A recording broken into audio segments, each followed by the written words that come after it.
Hello my student, आप लोग कैसे हैं। उम्मीद करता हूं कि आप लोग बहुत ही बढ़िया होंगे। ठीक है, तो आज की इस वीडियो में हम लोग क्लास 12 के फिलॉसफी यानी दर्शन शास्त्र के सब्जेक्टिव क्वेश्चन को लेकर आए हैं। ठीक है, इस वीडियो में हम लोग 8 VBI सब्जेक्टिव क्वेश्चन को करने वाले हैं, इसलिए इस वीडियो को आप लोग शुरू से अंत तक देखिएगा।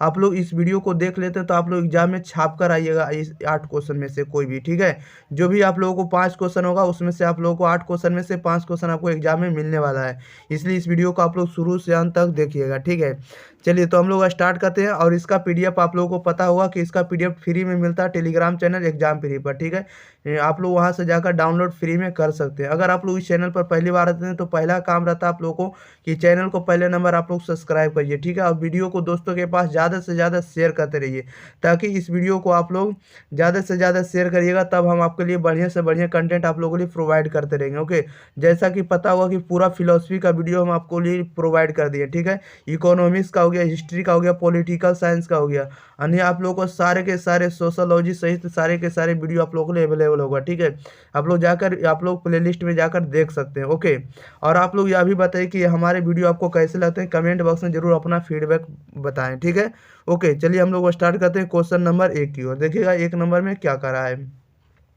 1 नंबर में कह रहा है कि कर्म में त्याग की व्याख्या करें। अब जो भी क्वेश्चन आपको बता रहे हैं प्यारे छात्रों, सारे के सारे आपको VBI है। ठीक है, यानी प्रीवियस ईयर का क्वेश्चन है। जो भी क्वेश्चन पूछा हुआ है सारे के सारे पूछा हुआ क्वेश्चन हम आपके लिए लाए हैं। ठीक है, जो बार बार एग्जाम में रिपीट हो रहे हैं। ठीक है, अगर आप लोगों को नहीं विश्वास होता है तो आप लोग जाकर देख सकते हैं क्वेश्चन बैंक में। ठीक है, आप लोगों को भी क्वेश्चन बैंक होगा पास में, आप लोग जाकर देख सकते हैं।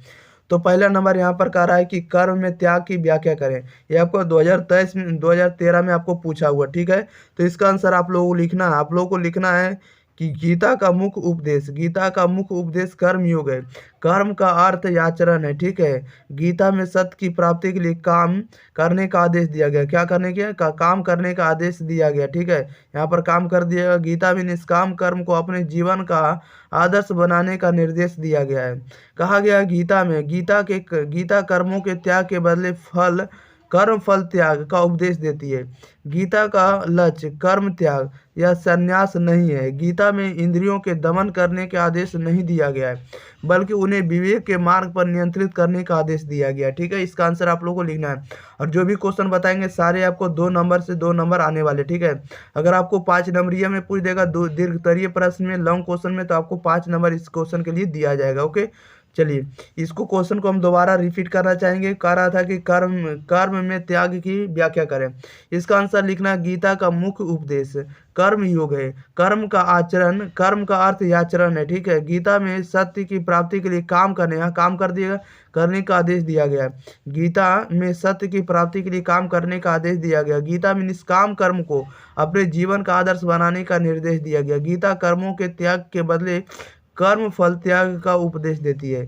गीता का लक्ष्य कर्म मार्ग या संन्यास नहीं है। गीता में इंद्रियों के दमन करने का आदेश नहीं दिया गया, बल्कि उन्हें विवेक के मार्ग पर नियंत्रित करने का आदेश दिया गया। ठीक है, आपको इस तरह से इसका आंसर लिखना होगा। ठीक है, चलिए क्वेश्चन नंबर हम लोग सेकंड नंबर की ओर बढ़ते हैं। देखिएगा सेकंड नंबर में क्या कर रहा है। सेकंड नंबर में कह रहा है कि गीता का कर्म योग क्या है। गीता का कर्म योग क्या है, ये आपका लेटेस्ट क्वेश्चन है 2021 का। ठीक है, एनुअल परीक्षा में पूछा गया है। तो गीता का कर्म योग क्या है, तो इसका आंसर लिखना, गीता का मुख्य उपदेश कर्म योग ही है। गीता में निष्काम कर्म को अपने जीवन का आदर्श बनाने का निर्देश दिया गया है। निष्काम कर्म का अर्थ है काम बिना किसी फल की अभिलाषा से करना। संपूर्ण गीता कर्तव्य के लिए मानव को प्रेरित करती है। लोकमान्य तिलक के अनुसार गीता का मुख्य उपदेश जो रहा है ये आपका कर्म योग ही रहा है। ठीक है, इसको रिपीट करेंगे। गीता का कर्म योग क्या है, तो गीता का मुख्य उपदेश कर्म योग ही है। गीता में निष्काम कर्म को अपने जीवन का आदर्श बनाने का निर्देश दिया गया है। निष्काम कर्म का अर्थ है काम बिना किसी फल की अभिलाषा से करना। ठीक है, संपूर्ण गीता कर्तव्य के लिए मानव को प्रेरित करती है। लोकमान्य तिलक के अनुसार गीता का मुख्य उपदेश कर्म योग ही है। ठीक है, आप लोग को इस तरह से लिखना होगा। चलिए क्वेश्चन नंबर हम लोग थर्ड नंबर की ओर बढ़ते हैं। देखिएगा थर्ड नंबर में क्या कर रहा है। थर्ड नंबर में कह रहा है कि गीता में योग का क्या अर्थ है, बताइएगा। ये कह रहा था कि गीता में योग का क्या अर्थ है, आपको सब्जेक्टिव के रूप में आपको लिखना होगा। तो ये आपको 2022 के और 2023 में पूछा हुआ, ठीक है, आप लोग जाकर देख सकते हैं क्वेश्चन बैंक में, ठीक है। तो 2023 और 2022 में प्रीवियस ईयर का क्वेश्चन है, कह रहा गीता में योग का क्या अर्थ है, आपको बताना या समझाना है। तो इसको लिखना है कि भागवत गीता, जिसे साधारणतः गीता कहा जाता है, हिंदुओं की अत्यंत ही पवित्र और लोकप्रिय ग्रंथ है, ठीक है, भागवत गीता है। कह रहा था कि गीता में योग की अवधारणा महत्वपूर्ण है। योग शब्द युग धातु से बना है, जिसका अर्थ होता है मिलन। योग का अर्थ क्या होता है, तो योग जो होता है युग धातु से बना हुआ, जिसका अर्थ मिलन होता है, यानी मिलना जिसको कह सकते हैं। गीता में योग शब्द का व्यवहार आत्मा का परमात्मा से मिलन के अर्थ में किया जाता है। गीता में आत्मा को परमात्मा से मिलन के लिए 3 मार्गों का उल्लेख है। पहला ज्ञान योग है, कर्म योग है और भक्ति योग है, ठीक है। गीता का मुख्य उपदेश योग है, इसलिए गीता को योग शास्त्र कहा जाता है। ओके, गीता में योग का क्या अर्थ है, इसको आंसर लिखिएगा कि भागवत गीता, जिसे साधारणतः गीता कहा जाता है, हिंदुओं की अत्यंत ही पवित्र और लोकप्रिय ग्रंथ है, ठीक है। गीता में योग की अवधारणा महत्वपूर्ण है। योग शब्द युग धातु से बना है, जिसका अर्थ होता है मिलन। गीता में योग शब्द का व्यवहार आत्मा का परमात्मा से मिलन के अर्थ में किया जाता है। गीता में आत्मा को परमात्मा से मिलन के लिए 3 मार्गों का उल्लेख किया गया है। पहला ज्ञान योग, कर्म योग, भक्ति योग। गीता का मुख्य उद्देश्य योग है, इसलिए गीता को योग शास्त्र कहा जाता है। ओके, इस तरह से आपको लिखना होगा। चलिए नेक्स्ट क्वेश्चन की ओर बढ़ते हैं। क्वेश्चन नंबर 4 देखिएगा, 4 नंबर में क्या कर रहा है।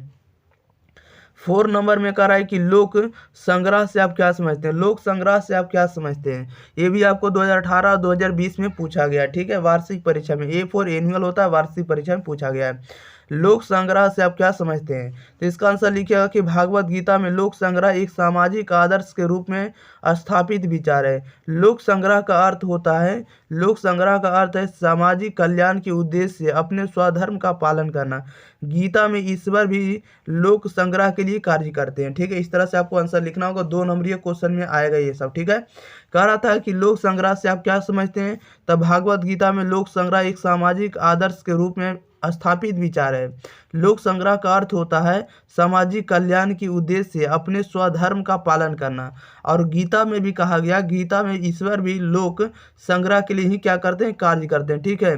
चलिए नेक्स्ट क्वेश्चन की ओर बढ़ते हैं। क्वेश्चन नंबर 5 नंबर देखिएगा, 5 नंबर में क्या कर रहा है। 5 नंबर में कह रहा है कि समयक दृष्टि क्या है। समयक दृष्टि, समय का नहीं, सही दृष्टि क्या है। समयक मतलब होता है सही, ठीक है, और दृष्टि मतलब देखना। तो समयक दृष्टि क्या है, ये आपको 2015 और 2021 में पूछा हुआ है। तो समयक दृष्टि, इसके बारे में आपको लिखना होगा कि बौद्ध दर्शन के चतुर्थ आर्य सत्य के अंतर्गत समयक दृष्टि का विश्लेषण किया गया है, यानी बताया गया है। बौद्ध ने दुख का मूल कारण अविद्या को माना है, यानी जिनके पास विद्या नहीं है, इसलिए बुद्ध ने समय दृष्टि को अष्टांगिक मार्ग की प्रथम पीढ़ी माना है।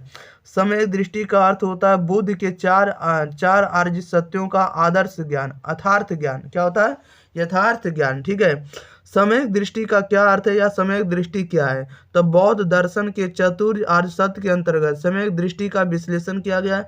बौद्ध ने दुख का मूल कारण अविद्या को माना है, इसलिए बुद्ध ने समय दृष्टि को अष्टांगिक मार्ग की प्रथम पीढ़ी माना है। समय दृष्टि का अर्थ होता है बुद्ध के 4 आर्य सत्यों का अथार्थ ज्ञान। ओके, इस तरह से आपको लिखना होगा इसका आंसर। ओके, चलिए बढ़ते क्वेश्चन नंबर 6 नंबर को देखिएगा। 6 नंबर में क्या कह रहा है। 6 नंबर में कह रहा है कि अनेकांतवाद का अर्थ बताएं। बताना, इसका आंसर आपको लिखना होगा कि अनेकांतवाद का अर्थ बताएं। तो अनेकांतवाद क्या है तो इसका अर्थ बताएं, ये आपको 2012 और 2020 में पूछा हुआ है, ठीक है। 2012 और 2020 में पूछा हुआ क्वेश्चन है।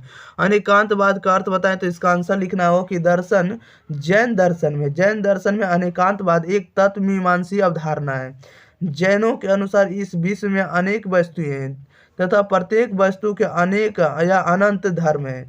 जैनों के अनुसार अनंत धर्म कम वस्तु हैं। जैनों के मतानुसार सारा संसार चेतन जीव और अचेतन से भरा पड़ा है, जो नित्य, स्वतंत्र तथा अनेक है। इसका आंसर आपको लिखना होगा। फिर से रिपीट करेंगे, कह रहा अनेकांतवाद का अर्थ बताएं, तो लिखिएगा जैन दर्शन में अनेकांतवाद एक तत्वमीमांसी अवधारणा है। जैनों के अनुसार इस विश्व में अनेक वस्तुएं हैं तथा प्रत्येक वस्तु के अनंत धर्म है। जैनों के अनुसार अनंत धर्म का वस्तुएं हैं। जैनों के मतानुसार सारा संसार चेतन जीव और अचेतन से भरा पड़ा है, ठीक है, जो नित्य स्वतंत्र और अनेक है। ओके, इसका आंसर आप लोग को लिखना होगा इस तरह से। बढ़ते क्वेश्चन नंबर 7 में। देखिएगा 7 नंबर में क्या कह रहा है। 7 नंबर में कह रहा है कि योग दर्शन में आसन की क्या उपयोगिता है, बताइएगा।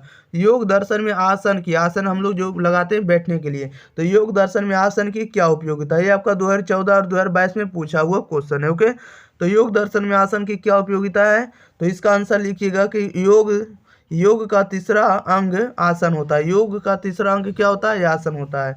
आसन का अर्थ होता है शरीर को विशेष मुद्रा में रखना, अर्थात शरीर को ऐसी स्थिति में रखना जिसमें निश्चित होकर सुख के साथ देर तक रह सके। इसका ज्ञान किसी सिद्ध पुरुष से प्राप्त ही किया जाता है, यानी इसको जो हम लोग प्राप्त करेंगे किसी सिद्ध पुरुष से प्राप्त कर सकते हैं। शरीर को कष्ट से बचाने के लिए आसन को अपनाने का आदेश दिया गया है। ओके, इसमें बताया गया है। कहते हैं योग दर्शन में आसन की क्या उपयोगिता है, तो योग का तीसरा अंग आसन है। आसन का अर्थ होता है शरीर को विशेष मुद्रा में रखना, अर्थात शरीर को ऐसी स्थिति में रखना जिसमें निश्चित होकर सुख के साथ देर तक रह सके। इसका ज्ञान किसी सिद्ध पुरुष से प्राप्त किया जाता है और शरीर को कष्ट से बचाने के लिए आसन अपनाने का आदेश दिया गया, ठीक है। इसका आंसर आप लोगों को लिखना होगा। चलिए नेक्स्ट क्वेश्चन की ओर बढ़ते हैं। क्वेश्चन नंबर 8 देखिएगा 8 नंबर में क्या कर रहा है। 8 नंबर में कह रहा है कि शंकर के माया सिद्धांत की व्याख्या करें। शंकर के माया सिद्धांत की व्याख्या करें, ये भी आपको 2015 2016 में पूछा हुआ क्वेश्चन है। शंकर के माया सिद्धांत की व्याख्या करें, ये भी आपको 2 नंबर में आने वाला है। लिखिएगा कि शंकर अद्वैतवादी है। इन्होंने सिर्फ ब्रह्मा को ही एकमात्र सत्य माना है। ब्रह्मा को छोड़कर शेष सभी जगत माया तथा ईश्वर पारमार्थिक दृष्टि से सत्य नहीं है। शंकर के अनुसार ब्रह्मा स्वयं ज्ञान है। शंकर ने ब्रह्मा को निर्गुण कहा है। शंकर के अनुसार ब्रह्मा सभी प्रकार के भेदों से रहित है। शंकर ने ब्रह्मा को ही आत्मा कहा है, ठीक है। इसका आंसर आपको लिखिएगा। भी देखिएगा फिर से क्या कह रहा शंकर के माया सिद्धांत की व्याख्या करें, तो शंकर अद्वैतवादी है। इन्होंने सिर्फ ब्रह्मा को ही एकमात्र सत्य माना है। ब्रह्मा को छोड़कर सभी शेष जगत माया तथा ईश्वर पारमार्थिक दृष्टि से सत्य नहीं है। शंकर के अनुसार ब्रह्मा स्वयं ज्ञान है। शंकर ने ब्रह्मा को निर्गुण कहा है। शंकर के अनुसार ब्रह्मा सभी प्रकार के भेदों से रहित है। शंकर ने ब्रह्मा को ही आत्मा कहा है, ठीक है। इस प्रकार से आपको आंसर लिखना होगा। चलिए, तो इस वीडियो में हम लोग 8 के 8 सब्जेक्टिव VVI क्वेश्चन कंप्लीट कर लिए, ठीक है। अगर आप लोग इस वीडियो को ज़्यादा से ज़्यादा शेयर करते हैं तो हम लोग आप लोगों के लिए बढ़िया से बढ़िया कंटेंट हम आप लोगों के लिए लाते रहेंगे, ठीक है। आप लोग ज़्यादा से ज़्यादा इस चैनल को सपोर्ट करिए, ठीक है। चलिए मिलते हैं हम लोग इसी के साथ अगले वीडियो के साथ। तब तक के लिए thank you for watching this video. धन्यवाद।